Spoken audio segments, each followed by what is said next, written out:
Hoy quiero seguir con el tema de las promesas. El domingo pasado empezamos con ellas y menciono que el Señor conoce la debilidad de nuestra naturaleza. Sabe que somos personas que nos desalentamos, que sufrimos, que tenemos facilidad de desanimarnos o de mantenernos firmes, y por eso nos dio promesas de bendición.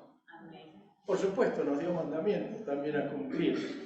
Pero ya vamos a explicar hoy la relación entre mandamiento y promesa, porque esas promesas están dadas para que las creamos y las vivamos y las reclamemos. Al ser Dios el garante de las promesas, siempre se cumple. No hay forma de que una promesa de Dios no tenga cumplimiento. Y esa es una garantía maravillosa. ¿Qué hacen los políticos cuando están en campaña? Prometen, prometen, prometen, prometen. Cuando asumen, se olvidan o dicen que no lo pueden cumplir, que la realidad es otra. Entonces, muchas veces, cuando nosotros oímos una promesa, tenemos en el fondo esa desconfianza de decir, bueno, ¿se cumplirá? Pero en el caso del Señor, realmente las promesas siempre se cumplen. No es como en la práctica cuando uno escucha a una persona que hace una promesa grande, ¿qué pasa? Uno duda. Hay un refrán que dice, cuando la limosna es grande, hasta el santo desconfía. Como diciendo, por algo me la estará dando, no es de generosidad. Y lo mismo pasa con las promesas. Pero todo lo que el Señor promete, cumple. Qué maravilla es saber que Dios no miente, que Dios tiene poder para cumplir lo que Él promete. Quiere decir que cuando escuchamos o reconocemos una promesa de Dios, la tenemos que dar por válida. No importa todo lo que ocurra que parezca que no puede ser posible, porque lo dijo Dios y por eso se cumple. El domingo pasado leímos el texto de Job 42:2. Yo sé bien que tú lo puedes todo y que no es posible frustrar ninguno de tus planes. Esta es una promesa del Señor. No se pueden frustrar los planes del Señor. En otra versión dice, no hay nada que tú no puedas realizar. Es una declaración de fe en la promesa del Señor. Pablo también reafirma esto. Pablo quiso dejar claro que las promesas del Señor siempre se cumplen. Y en 2 Corintios capítulo 1, 20 y 22 dice, todas las promesas que ha hecho Dios son sí en Cristo. Así que por medio de Cristo respondemos amén. Amén. Amén. Para la gloria de Dios. Pablo estaba escribiendo ahí a una iglesia media problemática y le está contando lo que deben hacer. Dios es el que nos mantiene firmes en Cristo, tanto a nosotros como a ustedes. Él nos ungió, nos selló como propiedad suya y puso su espíritu en nuestro corazón como garantía de sus promesas. Está diciendo, no solo Dios nos dio las promesas, sino que puso su Espíritu Santo para que creamos, para que entendamos, para que se encarne, para que sean verdad. Encima de prometernos, nos da los elementos para creer y para vivir las promesas que nos da. ¡Qué maravilla! Dios no deja nada en el tintero, no deja nada por hacer. Ahora, ¿cómo funcionan las promesas? ¿Cómo cumplen el cometido para el cual Dios las dio? Me vino una frase mientras preparaba esto, que hay en la Biblia solo 10 mandamientos y hay más de 7.000 promesas. Uno dice, claro, hay más mandamientos, los 10 mandamientos son los que le dio a Moisés, pero hay otros también. Pero básicamente los principales, una vez leí que para cumplir 10 mandamientos había más de 35 millones de leyes en el mundo. Y eso era años atrás. Ahora debe haber muchos millones más de leyes solo para cumplir los 10 mandamientos. Pero ¿por qué nos dio el Señor 7.000 o más promesas? Porque nos conoce. Sabe que somos fáciles de angustiarnos. Y cuando Él nos da una promesa, si soy capaz de creerla porque la dice Dios, entonces mi ánimo tiene que cobrar fuerza, valor, fe. Todos conocemos a Moisés, ¿verdad? Todos sabemos la historia de Moisés. Moisés fue un líder excepcional, un líder como pocos en toda la Escritura.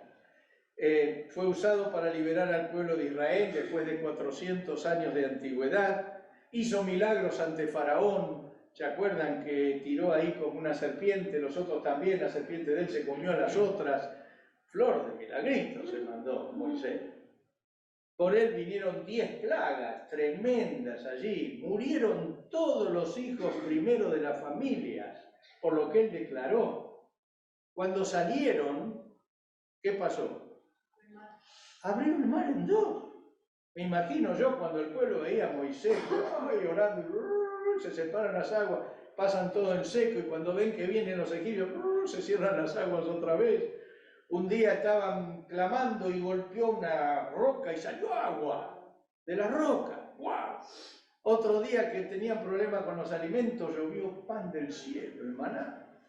¡Qué pedazo de líder! Yo no sé si hubo otro líder como ese que hizo semejantes cosas y milagros. Pero él tenía un ayudante de bajo perfil. ¿Se acuerdan quién es? Josué, de bajo perfil. Cuando usted lee toda la historia de Moisés, ahí está Josué como llevándole la valija. Bueno, el bastón en ese caso, no la vara. Y no habla mucho de Josué todo el tiempo. Es un hombre fiel, valiente, ayudante, que estuvo siempre al lado. Pero un día, como todos, como nos va a pasar a todos, algunos están más adelantados que yo, o sea, están envejeciendo, se van a morir. Algunos, de alguna manera, vamos a sobrevivir más tiempo por la juventud que tenemos. Pero llega el momento en que Dios le dice, Moisés, venite. ¿Y qué hace Moisés? Tiene que elegir un sucesor. Así que un día lo llama Josué, a su ayudante. Le dice, Josué, sí, mira, el Señor me llama, dice, así que vos vas a ser mi sucesor y vas a completar todo el trabajo que tengo que hacer. Dígame la verdad. Habiendo conocido a Moisés, ¿alguno aceptaría el cargo? Josué. Josué habrá pensado, yo reemplazar a Moisés. No tengo las herramientas, no tengo la capacidad, no tengo la manera ni de llegarle a los tobillos. Y me va a poner a mí a cargo para entrar a la tierra prometida. Imposible. Mire lo que dice la escritura de Moisés, a ver si usted se animaría a ser su reemplazo. Dice la escritura, Deuteronomio 34, 10 al 12. Desde entonces no volvió a surgir otro profeta como Moisés, con quien el Señor tenía trato directo. Solo Moisés hizo aquellas señales y prodigios que el Señor le mandó a realizar en Egipto ante el faraón, sus funcionarios y todo su país. Nadie ha demostrado jamás tener un poder tan extraordinario, ni ha sido capaz de realizar las proezas que hizo Moisés en todo Israel. ¿Qué currículum puede presentar el que lo reemplaza? Para arrimarse siquiera a un poquito al tobillo de Moisés.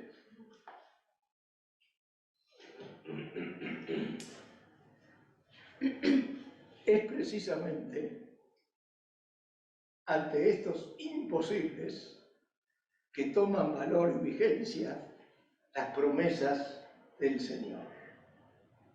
Es precisamente cuando hay un imposible de este tipo, es que toman realidad las promesas del Señor. ¿Saben? Dios no eligió a un líder superdotado para reemplazar a un superdotado. Eligió a un hombre obediente y fiel, cuyo corazón también creía en Dios, como el de Moisés. No necesitaba ser superdotado para reemplazar a Moisés. Necesitaba ser uno que creyera que las promesas de Dios son verdad. Alguien que creyera que cuando Dios dice algo, no hay otra forma de que se cumpla. Tiene que cumplirse. No hay manera de que no se cumpla. Y se ve que ese hombre era Josué. Así se cumplen las promesas, así funciona. Y miren, Dios conocía el corazón de Josué, obviamente, como el de todos nosotros. Sabía que era fiel y valiente, pero que necesitaba ánimo para realizar la tarea. Y miren lo que le dice Dios. Josué 1, 3 al 9. Dice, tal como le prometí a Moisés, yo le entregaré a ustedes todo lugar que toquen sus pies. Primer promesa que le está confirmando. Así como hice con Moisés, voy a entregar todo lo que ustedes asuman. Durante todos los días de tu vida, nadie será capaz de enfrentarte a ti. ¡Wow! ¡Qué promesita!, ¿no? No necesitaba ser un superdotado. Necesitaba creer que era cierto. Así como estuve con Moisés, también estaré contigo. No te dejaré ni te abandonaré. ¡Wow! Otra promesa. Josué pasó de la depresión a estar sentado erguido.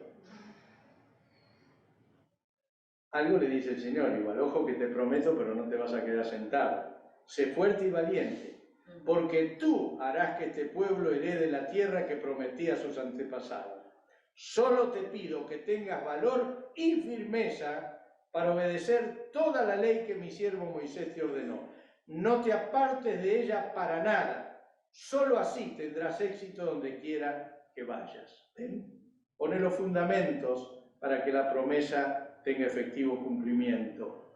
Tenía Josué que ser firme, que ser valiente, que no abandonar la palabra de Dios, que estar creyendo en todo lo que Dios había puesto para que vivan. Y entonces la promesa de Dios iba a tener cumplimiento. Dice más el Señor: recita siempre el libro de la ley y medita en él día y noche. Cumple con cuidado todo lo que en él está escrito. Así prosperarás y tendrás éxito. Otra promesa, vas a prosperar, vas a tener éxito.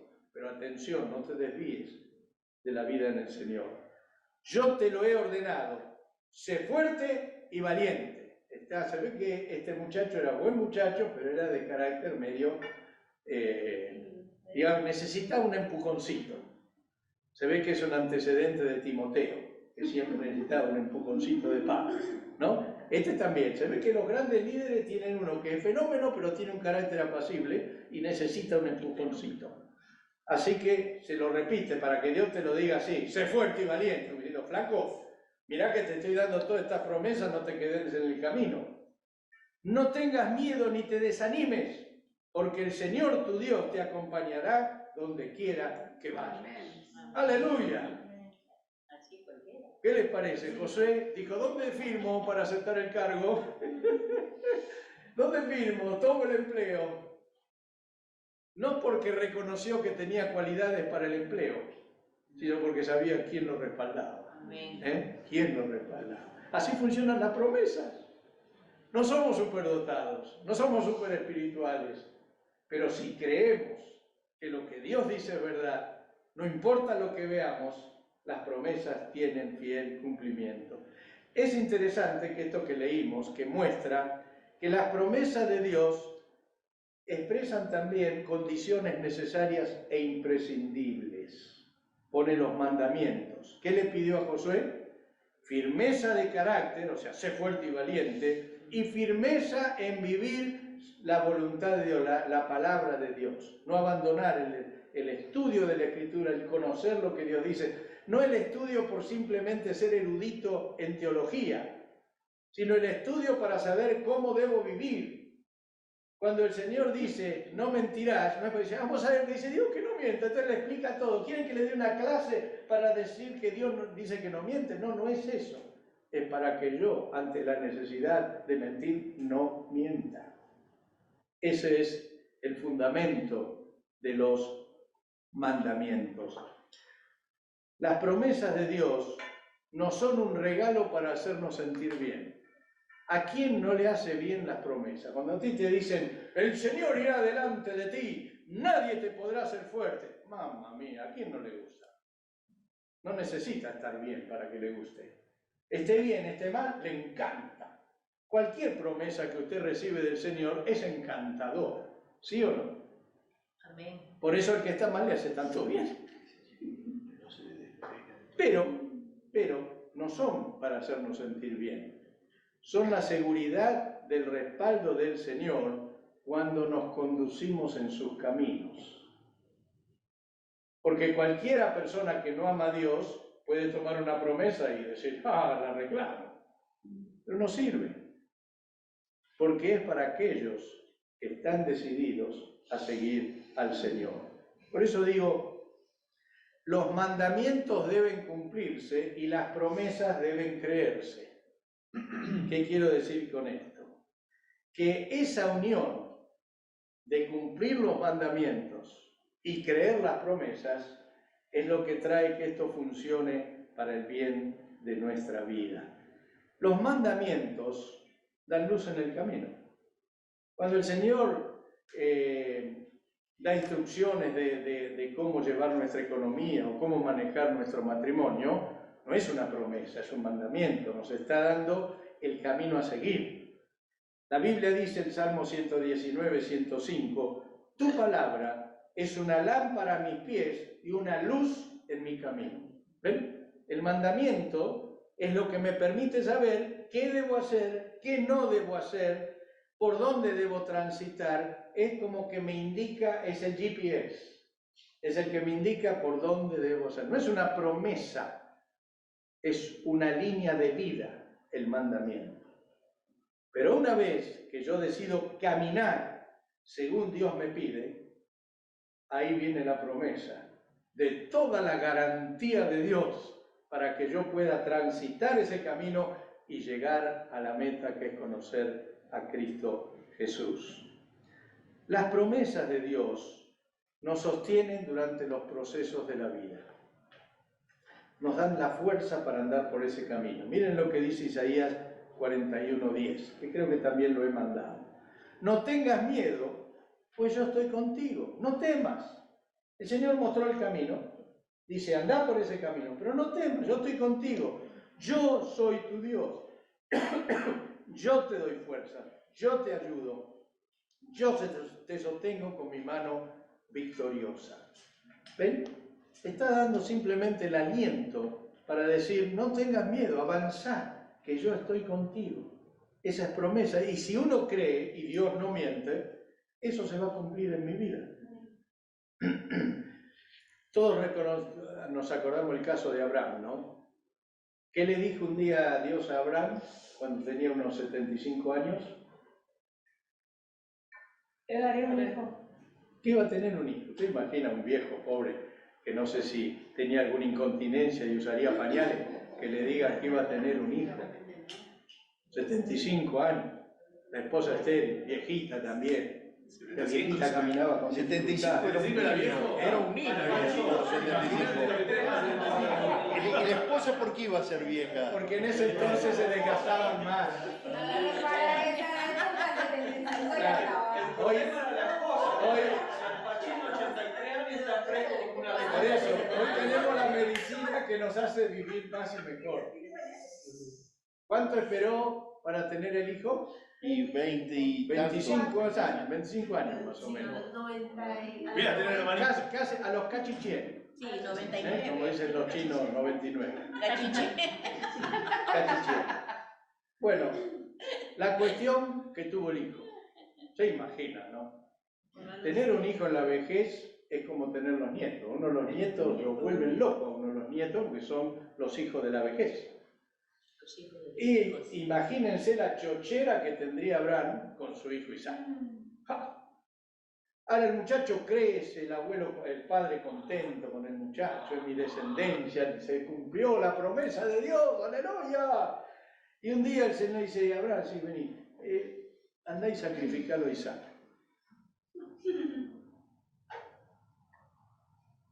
Qué drama teológico, ¿no? ¿Cómo? Con este va a ser mi descendencia y lo tengo que matar. Interesante, por algo Abraham es el padre de la fe. Hizo macanas Abraham, ¿no? Alguna vez dijo que la esposa era la hermana y se la llevaron al harén del rey, así que miren qué padre de la fe tenía. Pero evidentemente tuvo fe de que iba a tener un hijo cuando le dijeron a los 75, lo tuvo a los 100, Y la Biblia dice que fue inmediato, no se puso ahí a orar, ¿cómo, Señor? Ah, no. Dice que se levantó de madrugada, agarró al hijo, agarró la leña, todo, y se fue al monte a sacrificarlo. Y uno dice, ¿por qué? ¿Cómo hizo semejante cosa?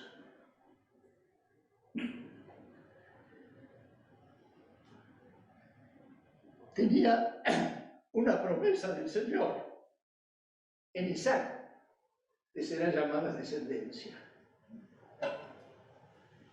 Y ante el drama de decir cómo lo vas a hacer, eligió, pero lo podés hacer.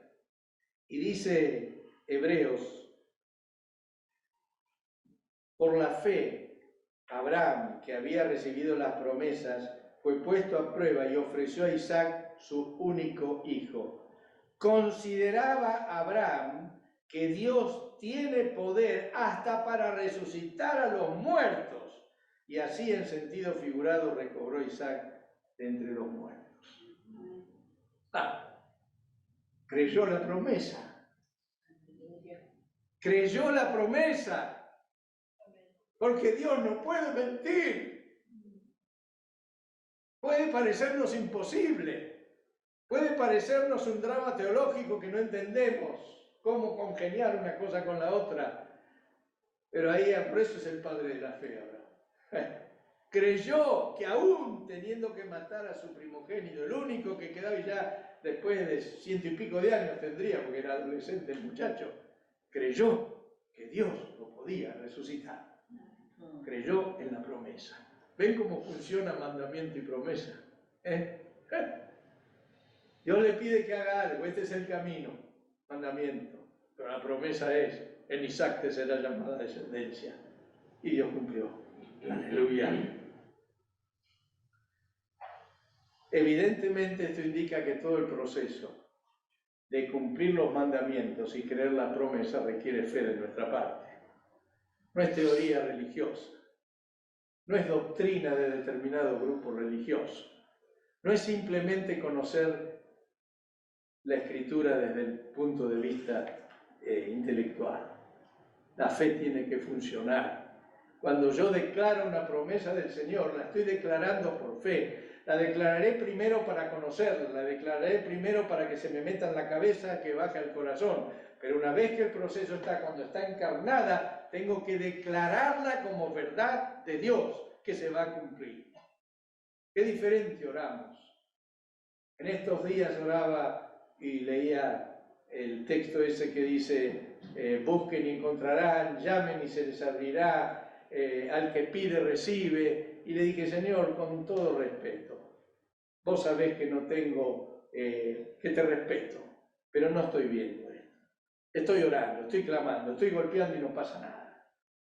Le digo, a lo mejor vos hacés cosas que yo no me doy cuenta, pero me quiero dar cuenta de lo que estás haciendo. Señor, te pido, abre las puertas, contesta lo que pedimos, contesta el llamado. ¿Por qué? Porque es verdad lo que dice. Oramos distinto cuando reclamamos con respeto las promesas de Dios. No es una postura teológica que tenemos que tener. Hay posturas de algunos que tienen una postura teológica, dan palabra por todos lados. No. Es convicción interior de que es palabra de Dios, de que Dios cumple su promesa y de que podemos reclamarlas con fe. Ahora, lo que no debemos perder de vista, y voy al final, es que más importante que las promesas o los mandamientos es el Dios que da las promesas y los mandamientos. No tenemos que olvidarnos de eso. Esto no es un juego teológico, no es un cursito donde haga A y obtenga B y obtenga C. No es autoayuda, es creer que el Dios verdadero, poderoso, maravilloso, cumple lo que dice y nosotros somos parte de lo que Él quiere cumplir. ¿Por qué digo esto? ¿Por qué no debemos perder de vista quién es Dios? Porque algunos han muerto sin recibir lo prometido. Ahora, ¿se cumple o no se cumple lo que Dios dice? Sí, se cumple. ¿Ahora o después? Siempre se cumple. y Dios determina cuándo. Por eso lo que debo hacer con mi fe es creer que es verdad y dejarle a Dios la respuesta. Dice Hebreos 11, 13 y 16. Conforme a la fe murieron todos estos sin haber recibido lo prometido. ¡Wow! Sino mirándolo de lejos y creyéndolo. ¿Ven? Por lo cual Dios no se avergüenza de llamarse Dios de ellos, porque les ha preparado una ciudad. Cuando leí esto el otro día dije, ¿qué? ¿No dice la Biblia que Dios fue a preparar morada para nosotros? Fue a preparar una casa. Para los que nunca han tenido otra cosa más que alquilar, sepan que ya tienen una casa en el cielo, prometida por el Señor. Amén. Amén. Pero perdón, los que crean en las promesas del Señor que no han llegado a cumplirse, ¿saben lo que tienen? Una ciudad. Una ciudad. Se ve que Dios debe admirar a los que creen cuando alguna cosa no se les ha cumplido en esta tierra. Y creamos algo, si un cheque no se cobra en esta tierra, el cheque espiritual, lo vamos a tener con intereses en el cielo. Yo no sé si en esa ciudad va a meter a todos los que han creído sin recibir, o a cada uno de los que ha creído le va a dar una ciudad. Pero lo que sí sé es que hay un premio especial para aquellos que creyeron, aun si algunas cosas no llegaron a cumplirse en su vida. Por la fe han agradado a Dios y son considerados héroes del reino. Ninguno de nosotros quiere ser un héroe del reino, ¿verdad? Preferimos tener el cheque cobrado acá. Pero la realidad es que es Dios quien determina cuándo vamos a cobrar el cheque. Por eso tenemos que amar más a Dios, que es el que da las promesas, que a las promesas en sí mismos. ¿Cómo le fue a Josué? Creyendo las promesas del Señor. De Abraham ya sabemos cómo le fue. Dice Josué 4:14, aquel mismo día el Señor engrandeció a José ante todo Israel. El pueblo admiró a Josué todos los días de su vida, como lo había hecho con Moisés. ¡Ah! ¡Qué bien! No era un superdotado. No tenía todas las capacidades de Moisés. Sin embargo, porque creyó y hizo tal cual como Dios le mandó, cumplió los mandamientos y recibió las promesas, todo el pueblo llegó a valorarlo tanto como a Moisés, y no es poca cosa. ¿Cómo terminó su vida Moisés? Lo hemos leído la otra vez. Dice así, Josué 23:14. Por mi parte, yo estoy a punto de ir por el camino que todo mortal transita. Ustedes bien saben que ninguna de las buenas promesas que el Señor ha dado ha dejado de cumplirse al pie de la letra. Todas se han hecho realidad, pues Él no ha faltado a ninguna de ellas. ¿Amén? Amén. Amén, hermanos. Tenemos que aprender a proclamar las promesas del Señor, a creerlas, a encarnarlas y a pedirlas con su fiel cumplimiento. ¿Amén? Amén. Dice 1 Juan 2:25, esta es la promesa que Él nos dio, la vida eterna. Amén. Aleluya. Oremos. Padre, gracias por darnos luz sobre el reclamo de tus promesas, también por darnos el saber que tenemos que cumplir tus mandamientos para que tus promesas sean efectivas. Señor, enséñanos a orar, enséñanos a reclamar lo que es nuestro, enséñanos a apropiarnos de todo lo que vos has prometido dar. Te lo pedimos, Señor, en el nombre de Jesús. Amén. Amén. Amén. Amén. Gloria al Señor.